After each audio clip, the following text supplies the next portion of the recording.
you found these from the trash on the street in LA from a Howard grad not sure what to do.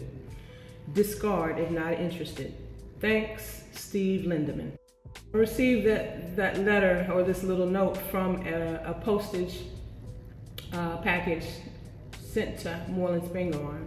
But when I opened this package, it included several handwritten letters from the 1930s.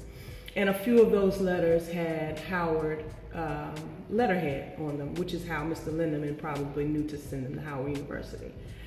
And so, but once I opened them, I realized that these were letters that had been trashed, like he said.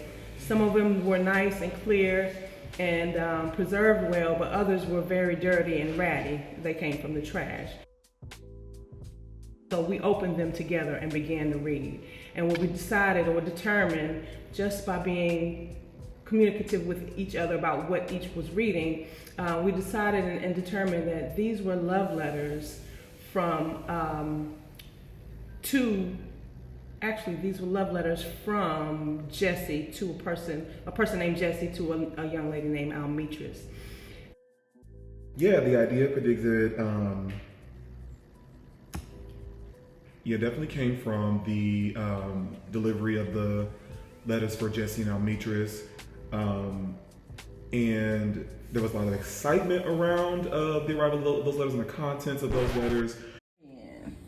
Darling, you don't have to write me every day. Just write whenever you feel like it. That would be so. And the idea sprang from sort of an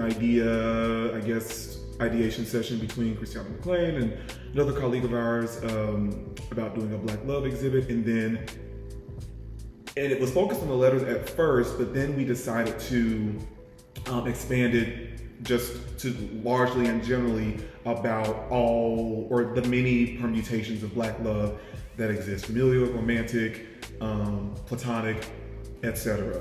And so it began with the letters, but then it bloomed into something much more kaleidoscopic. The love letters were so captivating for all of us that we spent a couple of hours organizing and reading them.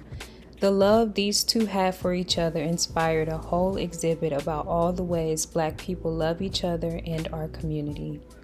Who would have known that someone rescuing letters from the trash would inspire a whole exhibit?